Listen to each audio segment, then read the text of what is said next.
로마서 10장 9절과 10절의 말씀입니다.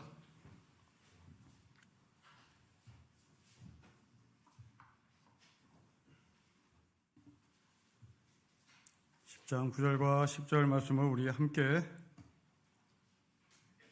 구절을 봉독하겠습니다. 너가 만일 너의 입으로 예수를 주로 시인하며 또 하나님께서 그를 죽은 자 가운데서 살리신 것을 너의 마음에 믿으면 구원을 받으리라. 사람이 마음으로 믿어 의에 이르고 입으로 시인하여 구원에 이르느니라. 아멘. 우리는 지난주 본문에서 율법으로 말미암는 의 그리고 믿음으로 말미암는 의를 사도 바울이 대조하면서 우리는 결국 믿음으로 말미암아 의를 얻는 방향으로 가야 한다. 이것이 구원이다라고 말씀하셨고, 이 믿음으로 말미암아 구원을 얻는 길은 오직 말씀으로만 가능하다고 말씀을 했습니다. 그 말씀은 우리 안에 가까이 혹은 우리 안에 계시는 말씀입니다. 우리는 그 말씀을 우리 안에 가까이 있고 우리 안에 계신 그 말씀을 지금 전파하고 있고 전파를 해야 한다고 말씀하십니다. 기억을 되살리기 위해서 우리 8절 말씀을 다시 한번 읽겠습니다. 시작. 그러면 무엇을 말하느냐? 말씀이 너에게 가까워진 너의 입에 있으며 내 마음에 있다 하였으니 곧 우리가 전파하는 믿음의 말씀입니다. 여러분들이 전파해야 할 그 믿음의 말씀이란 도대체 뭘까? 기독교 교리일까? 아니면 여러분들이 경험한 신비한 종교적 체험일까? 아니면 노방에서 전도하는 전도지를 말하는 것일까? 물론 말씀을 전파한다고 하는 이 영역 안에는 그런 것도 포함될 수 있겠죠. 그러나 우리가 말씀을 전파한다고 할 때 이 말씀이 정확하게 성경은 무엇을 말하고 있는지를 규명을 해야 되고 그것을 해석하고 그것을 우리의 삶에 적용을 해야 할 것입니다. 여러분, 성경에서 말씀하시는 말씀이란 무엇입니까? 수준 높은 사람이 강연장에 서서 말을 할 때 그것을 예우 삼아서 예절을 지키기 위해서 강연이라고 말하지 않고 연설이라고 말하지 않고 말씀이라고 말하는 그 말씀입니까? 성경은 그것을 말씀이라고 말하지 않지요. 성경이 말씀하시는 말씀은 곧 하나님이신데 그 하나님이 이 땅에 육신으로 오신 예수가 곧 말씀이라고 말합니다. 그러니 우리가 말씀을 전한다고 하는 것은 어떤 교리를 전하는 것이 아니라 우리가 겪은 종교적 심적 체험을 전하는 것이 아니라 인간 예수를 전하는 것입니다.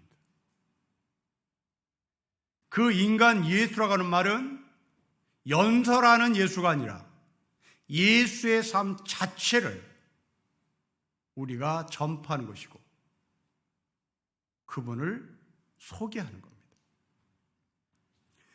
광명시에 가면 기형도 시인이라는 시인의 문학관이 있는데요. 이 기형도 시인은 신학을 전공한 시인입니다. 이 사람의 시 가운데 우리 동네 목사님이라는 시가 있습니다. 이 시를 한 구절을 읊어보면 우리 동네 목사님은 성경의 밑줄을 긋지 않아요. 우리 교회 목사님은 삶의 밑줄을 그어요. 이 말씀이 육신이 되시고 그 육신이 되신 분이 예수 그리스도다라고 하는 이 예수 그리스도를 전파하는, 이 예수 그리스도를 소개하는, 이 예수를 전도한다는 것은 사형리를 전도하는 것이 아니라 교리를 전하는 것이 아니라 바로 이 기영도 시인이 말한 것처럼 삶의 밑줄을 긋는 삶, 예수를 전하는 삶, 예수의 삶을 전하는 삶, 이것을 우리는 믿음으로 말씀을 전파하는 것이라고 말합니다. 여러분, 몇 년 전에 일반인들을 대상으로 기독교에 대한 여론조사를 한 통계가 있습니다. 결과는 뻔합니다. 그들이 우리를 바라보는 시각은 명료합니다. 왜 기독교인들은 자신이 말한 것과 자신의 삶이 일치가 되지 않는가? 아니, 교회에서 아니면 성경에서 말하는 삶과 왜 일치하지 않는가? 이것이 그 설문조사의 결론이었습니다. 여러분, 믿음은 종교적인 영역 안에서만 이루어지는 것이 아닙니다. 여러분, 예수는 기독교를 만들기 위해 이 땅에 오신 하나님이 아닙니다. 예수는 종교의 창시자가 아닙니다. 예수는 이 땅에 예수로 살기 위해서 오신 분입니다. 하나님의 아들로 살기 위해서 오신 분입니다. 그 예수라는 단어 속에는 기독교는 종교만 있는 것이 아니라 일상의 영역이 다 담겨져 있는 겁니다. 여러분들의 재정, 여러분들의 가정, 여러분들의 자녀 양육, 여러분들의 사회생활, 더 나아가 우리가 참여해야 할 정치적 참여까지도 이 예수라는 단어 속에 고스란히 녹아져 있는 겁니다. 말씀을 전한다는 것은 내가 어떻게 예수처럼 사회적 참여를 할 것인가, 내가 예수처럼 어떻게 정책 참여를 할 것인가에 대한 질문을 성경 안에서 예수의 삶에서 찾아내는 겁니다. 바야흐로 이제 정치 계절이 돌아왔습니다. 말씀을 전한다는 것, 예수를 전한다는 것은 신림구동에 살고 계시는 그 예수가 자기 손에 주어진 이 투표의 권리를 누구에게 전달할 것인가, 누구에게 한 표를 던질 것인가를 여러분들은 그분에게 묻고 답을 구해야 되는 겁니다. 성경 안에서 예수라면 2000년 전에 그 예수가 신림구동에 살고 계시다면 신림구동에 살고 있는 유권자의 한 사람으로서 나는 A라는 사람을 찍을 것인가, B라는 사람을 찍을 것인가, 여러분의 주관에 맡기는 것이 아니라 예수의 생각, 예수의 방향, 예수의 결론에 내가 맞춰 나가는 것입니다. 이게 삶의 밑줄을 긋는 우리 동네 목사님의 이야기인 것이죠.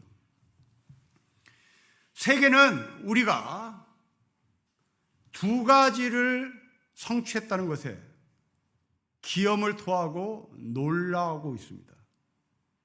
세계가 우리나라를 보고 놀라는 것은 첫째, 정치적 민주주의를 단시간 내에 세웠다는 것이고요.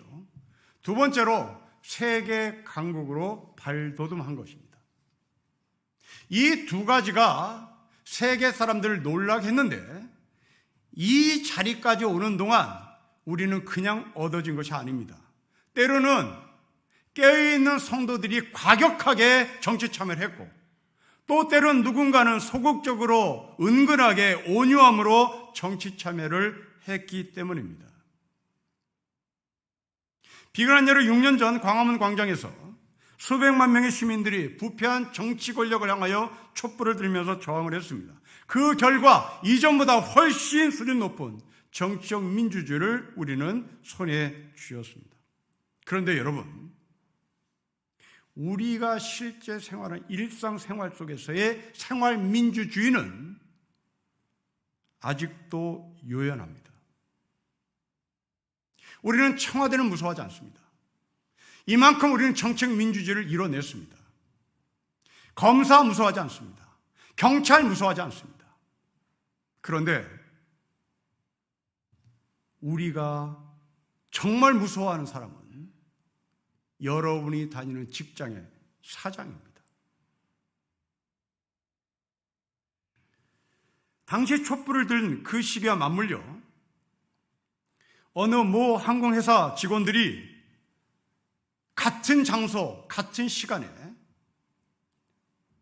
땅콩 해양 사건으로 인하여 비리가 드러난 그 회사 사장과 회장을 향하여 데모를 했습니다. 그런데 그때 그 직원들의 데모는 모두 다 가면을 썼습니다. 여러분, 왜 청와대를 향해서는 가면을 쓰지 않았던 데모꾼들이, 의식이 있는 시민들이 왜 자기 회사를 상대로 데모할 때는 마스크를 씁니까?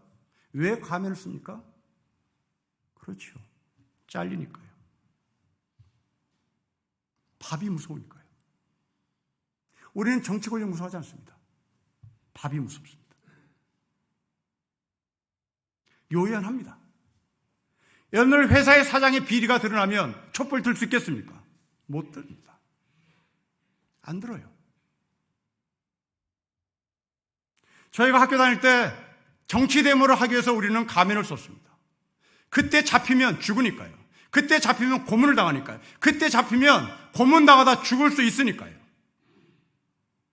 하지만 노동운동을 하는 우리들은 얼굴에 가면 쓰지 않았습니다. 잘리면 다른 회사 갔으니까요. 그러나 지금 역전됐습니다. 지금은 정치 권력보다 밥이 더 무섭습니다. 회장은 여러분의 밥줄을 주고 있기에, 사장은 여러분의 밥줄을 쥐고 있기에 우리는 그 회장 집무실 앞에 촛불을 드는 것을 아예당초 생각을 못합니다. 세상의 빛으로 소금으로 부름받은 우리가 하나님부터 받은 미션입니다. 정치민주주의 함께 생활민주주의의 내용을 인간 예수가 말씀으로 존재하신 하나님으로서 이 땅에 오셨을 때 그 오신 인간 예수의 삶의 생활민주주의는 도대체 무엇이었을까? 우리는 물어야 되는 겁니다. 빛으로 소금으로 부름받은 우리가 그렇게 살아야 되는 겁니다. 살려고 노력을 해야 되는 겁니다. 자, 그러면 어떻게 살 것인지에 대한 질문에 답을 구하기 위하여 우리는 본문을 좀 관찰해 봐야겠습니다. 여러분 9절과 10절을 읽으면서 관찰에 들어가겠습니다. 같이 읽겠습니다. 시작. 너가 만일 너의 입으로 예수를 주로 시인하며 또 하나님께서 그를 죽은 자 가운데서 살리신 것을 너의 마음에 믿으면 구원을 받으리라. 사람이 마음으로 믿어 의에 이르고 입으로 시인하여 구원에 이릅니다. 아주 익숙한 말씀이고 우리는 이것을 신앙 고백으로 받아들입니다.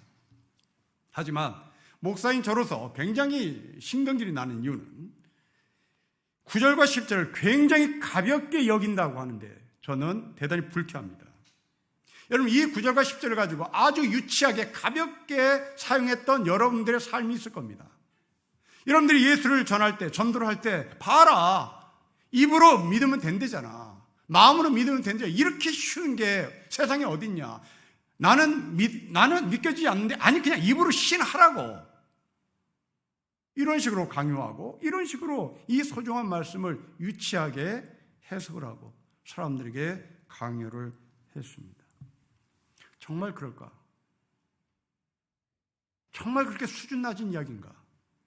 믿겨지지 않는 사람에게 입으로 신하래잖아, 마음으로 믿으래잖아, 시만 해, 여기에 도장 찍어, 이게 정말 오늘 본문의 말씀입니까? 정말 그런지 이제 우리가 두 번째 관찰로 들어가겠습니다. 여러분 9절과 10절의 말씀을 다시 보십시오. 바울은 지금 논리를 전혀 맞추지 않고 있습니다. 9절은 입이 먼저예요. 마음이 그 다음이에요. 근데 10절은 마음이 먼저예요. 입이 나중이에요. 논리가 없습니다. 뒤죽박죽이에요. 대체 입으로 시인하고 마음이 따라오는 게 도대체 뭐며, 마음을 믿고 입으로 시인하는 게 뭐냐는 겁니다. 대체 9절은 누구며 10절은 누구입니까? 성경학자는 여기에 답을 못해요. 저의 개인적인 견해입니다. 9절은 중간에 예수를 믿은 사람들이 아닌가 싶습니다. 10절은 모태 신자들을 말하는 것이 아닐까 싶습니다. 아니면 예수님을 영접하는 사람의 기질이 서로 달라 이렇게 표현한 것일 수도 있겠습니다. 때문에 우리는 이 사람이 누구인지 규명할 필요 없습니다. 그리 중요하지 않다는 말입니다. 중요한 것은 누구를, 무엇을 주라고 입으로 신하든지 마음으로 신하든지 신하느냐라는 겁니다. 여러분 9절 말씀을 다시 보십시오. 너가 만일 너의 입으로 하나님을 주로 시인한다. 그럼 동의하겠습니다. 그리스도를 주라고 시인한다. 동의하겠습니다. 그런데 예수를 주라고 시인한다. 여기에 저는 동의를 못하겠습니다. 만일 여러분들이 예수를 주라고 시인한다고 하는 것을 아무 생각 없이 한다면 저는 여러분들에게 정신 차리라고 말씀드리고 싶습니다. 자, 여러분들이 정말 예수를 주라고 시인하는지 아니면 지금 제가 핀잔하는 정신 차려야 될 사람인지를 분별했으면 좋겠습니다. 여러분, 북한을 보십시오. 북한 사람들은 김일성이 태양입니다. 김일성이 주예요. 우리는 그들을 향하여 미쳤다고 얘기합니다. 정신 차리라고 얘기해요. 너희 속고 있다고 얘기합니다. 그리고 실제 속고 있고, 실제 정신 못 차리고 있고, 실제 이들은 잘못 알고 있는 거예요. 그런데 우리는 2000년 전 예수를 태양이라고 주라고 얘기해요. 같은 선상에서 이거 미친 거 아닙니까? 이거 정신 못 차리고 있는 거 아니에요? 이거 속고 있을지도 모르잖아요. 여러분, 김일성 우리나라 사람입니다. 우리 한민족이에요. 예수는 2000년 전 저 먼 팔레스타인의 갈릴리에 우리하고는 아무 상관없는 인간 예수입니다. 역사 예수예요. 어떻게 이 예수를 태양이라고 주라고 여러분들이 고백합니까? 어떻게 이분을 시인하고 이분을 인정합니까? 하나님을 주라고 시인한다. 동의합니다. 그리스도를 주라고 시인한다. 동의합니다. 그런데 인간 예수를 지금 바울은 말합니다. 인간 예수예요. 이게 어떻게 가능합니까? 이거 정신 나간 거 아닙니까?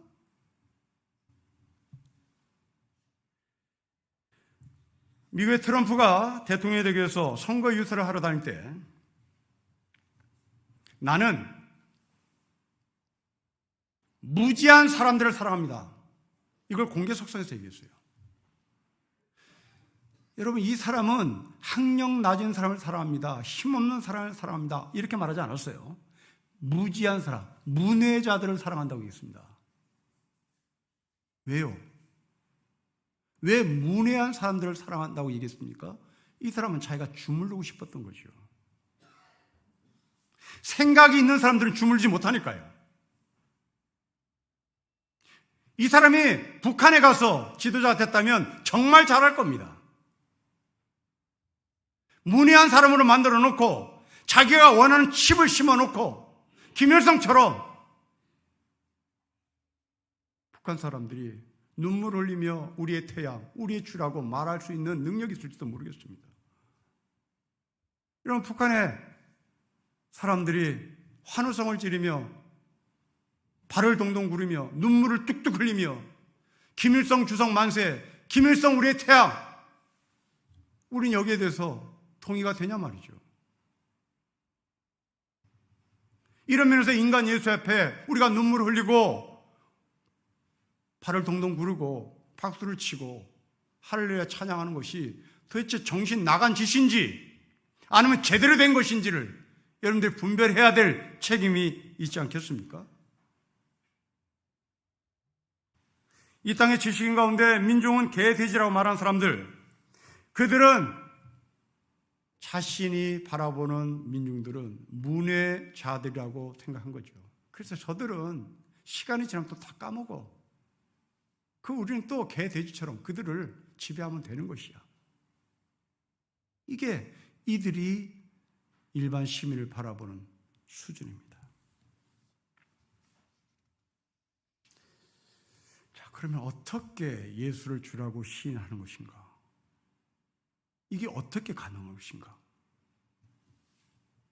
여러분, 이 질문에 답을 하려면 다시 북한 사람으로 넘어가면 되겠죠. 북한의 젊은이들 가운데 엘리트들이 우리나라로 탈북합니다. 여러분, 왜 탈북합니까?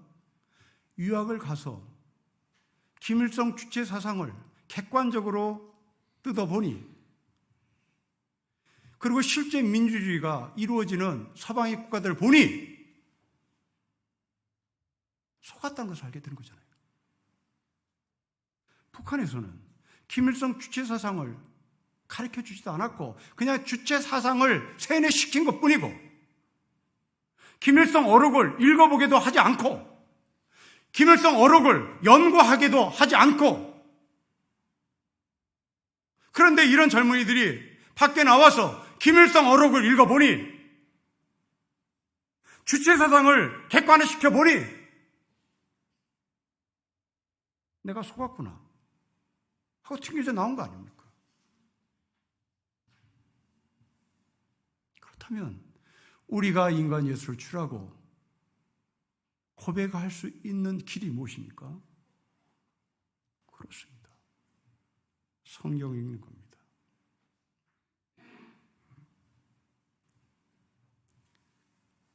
성경을 읽으며 정말 예수가 나의 주가 되시는지 점검해야 되는 거잖아요. 여러분들이 목사의 설교를 통해 세뇌당하면 안 되잖아요.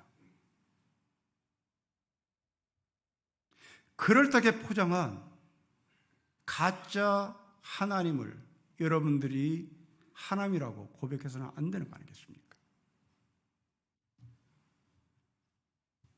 여러분, 예수는 이 땅에서 우리와 똑같이 살았던 한 인간입니다. 하나님이요. 우리는 그분을 주라고 고백하는 겁니다. 그런데 이 주라고 고백하는 주라는 단어 속에 담긴 여러분의 의미는 상당수가 비성경적으로 빠져나가는 거죠. 여러분들이 예수를 주라고 씁니다. 성경에서 예수를 주라고 읽습니다. 그런데 여러분은 읽으면서 해석하기를 예수는 주가 아니라 예수는 주식회사 예수죠. 애플 예수입니다. 구글 예수예요. 삼성 예수예요. 타워 팰리스 예수예요.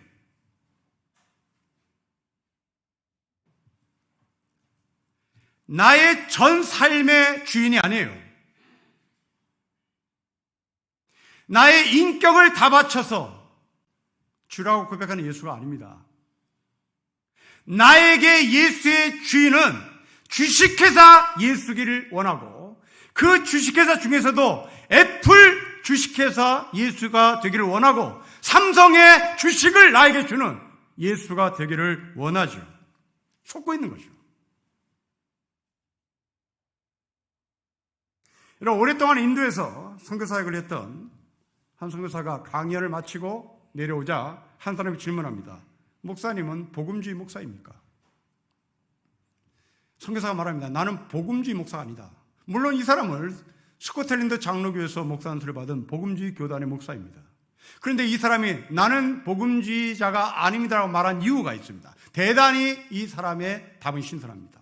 복음주의자들은 성경을 안 읽어요. 복음주의자들은 성경을 연구하지 않아요. 다만 복음주의자들은 성경만 암송할 뿐이에요. 여러분, 이게 우리입니다.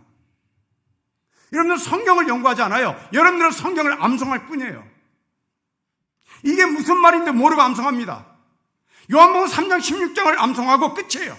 요한복음 3장 16장을 암송하고 나는 하나님의 사랑을 받은 자라고 여러분들이 스스로 세뇌시키는 겁니다. 여러분, 성경을 읽는다는 것이 무엇입니까? 성경을 읽는다는 것은 성경 안에서 우리의 정체성을 찾는 겁니다. 성경 안에서 예수의 삶을 따라가겠다고 우리의 인생의 방향을 정하는 겁니다. 성경을 읽는다는 것은 우리의 운명을 성경 안에서 찾는 겁니다. 성경을 읽는다는 것은 신앙의 신비를 예수 그리스도와 함께 누리며 사는 겁니다. 이런 의미에서 기영도 시인이 우리 동네 목사님은 성경의 밑줄 긋지 않아요. 삶의 밑줄을 그어요. 말은 진실입니다. 물론 우리는 성경을 읽고 싶은 마음이 있죠. 하지만 시간이 없습니다. 네, 동의합니다. 그렇다면 새벽 기도에 여러분들이 나오면 어떨까 싶습니다. 하루를 시작하며 내 삶의 방향을 어디로 세울 것인지, 이것은 우리에게 큰 유익 아니겠습니까? 일어나자마자 생각 없이 다람쥐 쳇바퀴 돌듯이 이렇게 돌았다가는 민중을 개, 돼지라고 말하는 사람의 손에 잡혀 우리는 또 짓밟히는 거죠. 북한 주민들처럼 그렇게 세뇌당하며 사는 것이죠.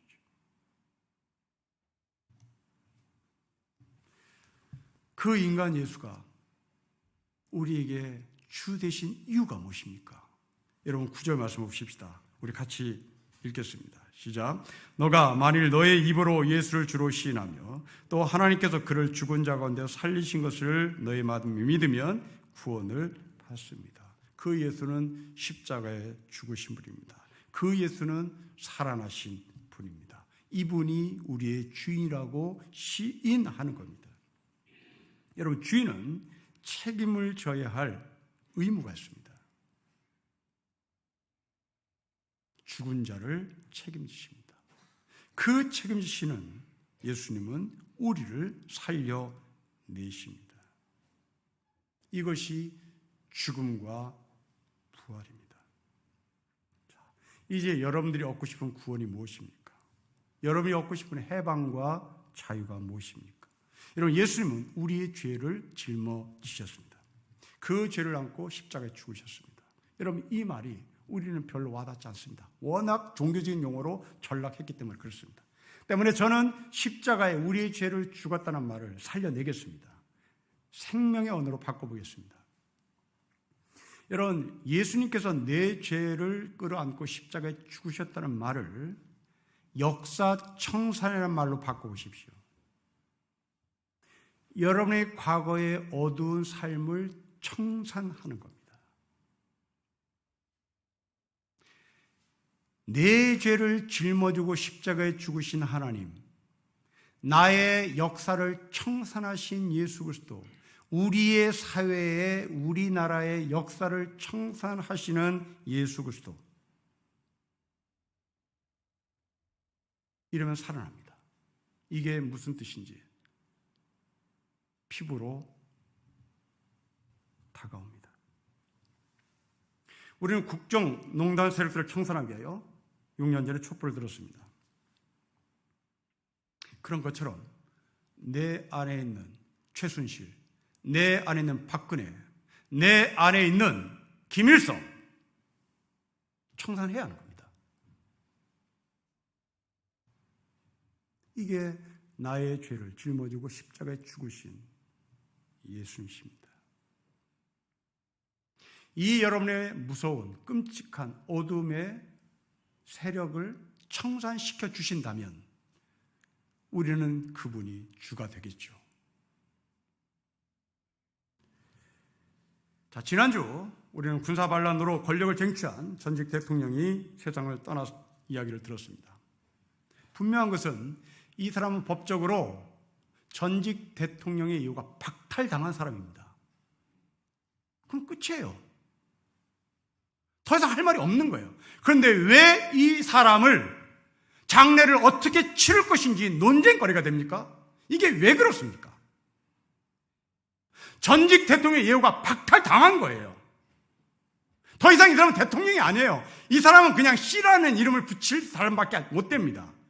전두환 전 대통령이 아니에요. 전두환 C입니다. 노태우 전 대통령 아니에요. 노태우 C예요. 이게 표준이에요. 여러분들의 의견에 상관없이, 감정에 상관없이 이게 역사적인 평가하고 판단입니다. 법률 판단이에요. 그런데 왜 우리는 이 사람의 장례를 치를 것인가, 어떻게 치를 것인가 싸웁니까? 이유는 단 하나입니다. 역사 청산을 못했기 때문이에요. 그래서 늘 구렁이 담 넘어가시 넘어가는 겁니다. 늘 갈등하는 거예요. 클리어하지 않아요. 선명하지 않아요. 여러분, 이런 것처럼 여러분들의 과거의 삶을 청산하지 않으면 우리는 이렇게 늘 갈등하는 겁니다. 잘 살아도 힘들어요. 못 살아도 힘들어요. 평안해도 힘들어요. 고통스러워 힘듭니다. 왜? 불응이 담나고 하는 것입니까? 뭐 클리어 해야 되는 거 아니겠습니까? 끊고 맺는 게 분명해야 되는 거 아니에요. 우리는 이런 역사를 가져보지 못했습니다. 늘 땜빵하는 거예요. 산이 생기면 여론을 물어요. 아니, 전직 대통령의 예우로 박탈당했으면 끝난 건데 왜 여론을 묻냐고요.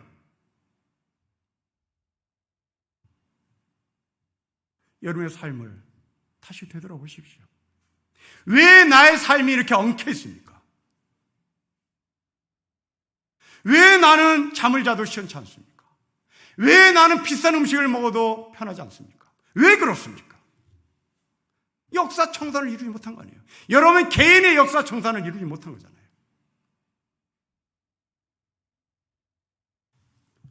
이번 주에 지금도 역사 청산을 하고 있는 독일에 대한 책을 읽었습니다.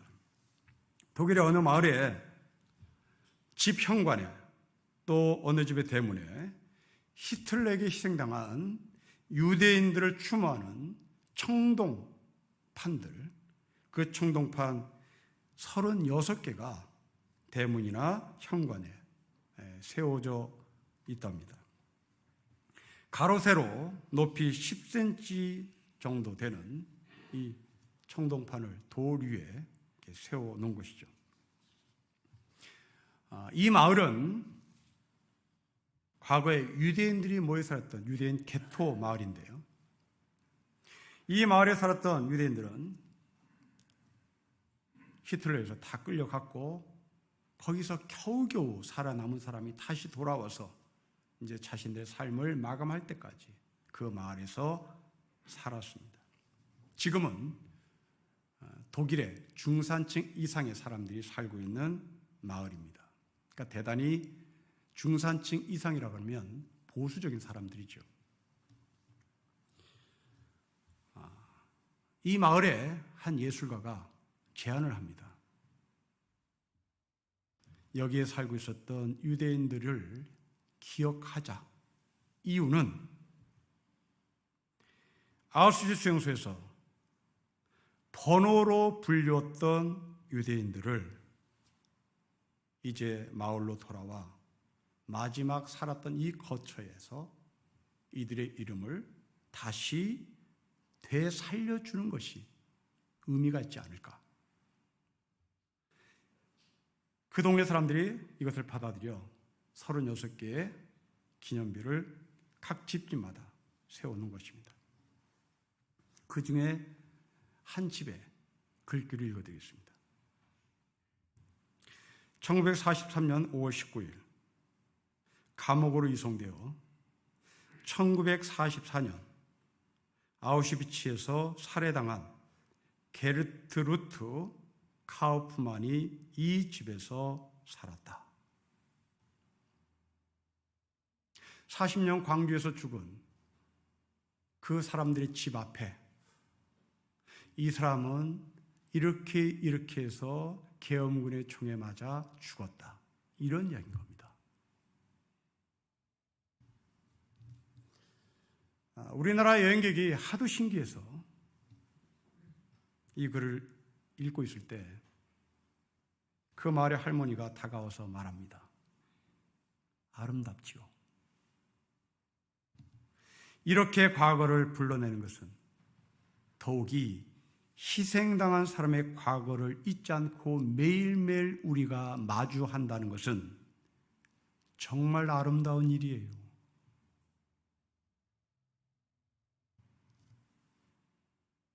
분명히 이들은 매일 집 앞에서 출퇴근할 때마다 자기 민족이 저지른 이 아우슈비츠를 만날 때마다 고통스러웠을 것입니다. 하지만 그들은 매일마다 그 아픔을 기억하며 아름다움으로 승화시킵니다. 여러분, 이 원리를 십자가에서 찾아보십시오. 날마다 십자가에 자기의 죄를 박아요. 바울의 고백이에요. 이들은 날마다 자기의 심리 속에 이 아우슈비츠 수용소의 만행을 심어요.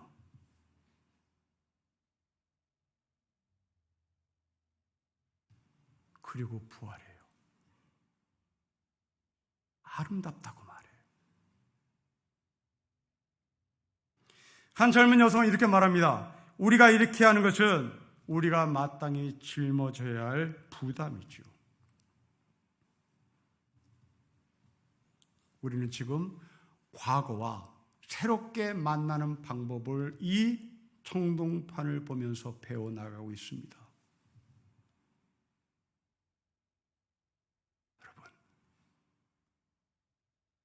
여러분 가운데 끔찍한 과거가 있을 겁니다.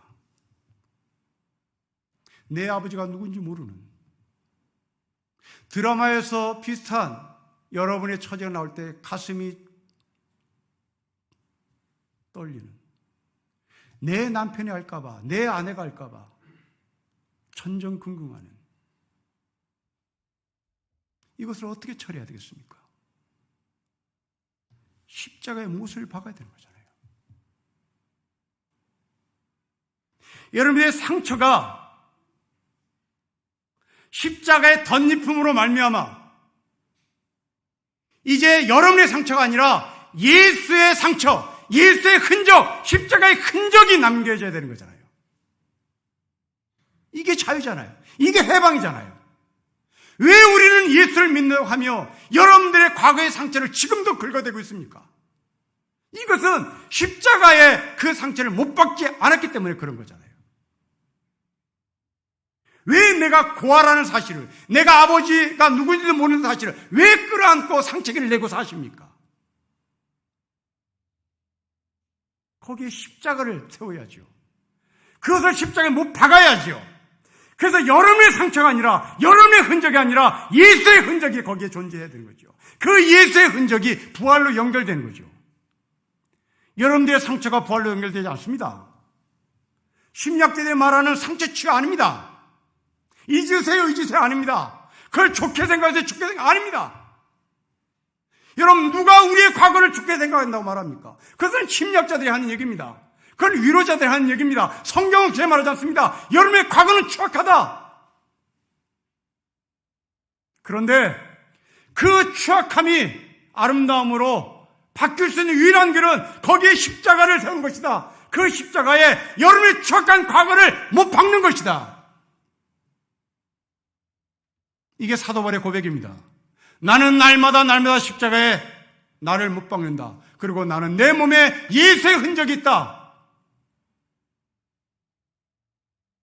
여러분의 흔적 아닙니다. 여러분의 상처 아니에요. 우리 안에 최순실을 십자가에 못 박아야 되는 겁니다. 우리 안에 김일성을 못 박아야 되는 거예요. 그 최순실을 끌어안고 갔다가는 여러분들은 자유와 해방을 느끼지 못합니다. 그것을 십자가에 못 박아야 되는 겁니다.